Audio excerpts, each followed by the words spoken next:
వాళ్ళ నాన్న అయితే సత్యం దగ్గరికి వచ్చి ఇలా చెప్తూ ఉంటాడు. "మీ కొడుకు ఎన్నిసార్లు నా కూతుర్ని కలవద్దని చెప్పినా కలుస్తూనే ఉన్నాడు. రోజు దాన్ని డ్రాప్ చేస్తూనే ఉన్నాడు. ఎంత చెప్పినా వినడం లేదు. నా కూతురు మీ కొడుకునే పెళ్లి చేసుకుంటునని మారం చేస్తుంది" అనైతే అంటూ ఉంటాడు. "నా కొడుకుని నేను అడిగాను. కానీ అది స్నేహం అనే అన్నాడు" అని అయితే అంటూ ఉంటాడు సత్యం. అయితే నా స్నేహం అయితే రోజు ఎందుకు ఫోన్ మాట్లాడుకుంటారు? రోజు ఎందుకు కలుసుకుంటారు? అని చెప్పేసి అడుగుతూ ఉంటాడు. అయితే నా కొడుకు ఒక్కడే మాట్లాడుతున్నాడా? నీ కూతురు ఏం చేయట్లేదా? అనైతే సత్యం అంటూ ఉంటాడు. ఆ మాటలకి సురేంద్ర అయితే ఏం మాట్లాడకుండా అలా చూస్తూ ఉండిపోతూ ఉంటాడు. ఇక మాటి మాటికి నా కొడుకని నా కొడుకుని నిందించడం కాదు. నీ కూతురిని నువ్వు కంట్రోల్‌లో పెట్టుకో అనైతే సత్యం గట్టిగా అనేస్తూ అక్కడి నుంచి వెళ్ళిపోతూ ఉంటాడు. ఇక సురేంద్ర షాక్ అయ్యి అలా ఉండిపోతూ ఉంటాడు.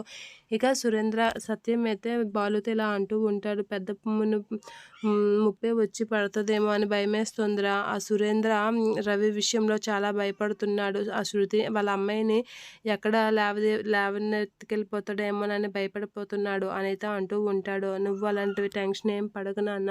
నిన్ను నీకు తలదించుకునే పని వాడెప్పుడూ చేయడు. నిన్ను ఎప్పుడు వాడు ఇబ్బంది పెట్టడు" అనైతే అంటూ ఉంటాడు. ఇక మీనా అయితే "ఒకసారి మాట్లాడొచ్చు కదా మామయ్య సురేంద్ర గారితో" అనైతే అంటూ ఉంటుంది. ఇక బాలు అయితే "నువ్వు ఈ విషయంలో జోక్యం చేసుకోవడం నాకిష్టం లేదు మీనా. నువ్వు జాగ్రత్తగా ఉంటే మంచిది. నీ తర్వాత నువ్వు గాని ఈ విషయంలో ఇన్వాల్వ్ అయితే ఏం చేస్తున్నావో నాకే తెలీదు. రవిగాడి విషయంలో నువ్వు ఇన్వాల్వ్‌మెంట్ అవ్వకుండా ఉంటే మంచిది" అని గట్టిగా మీనాకి చెప్తూ ఉంటాడు బాలు.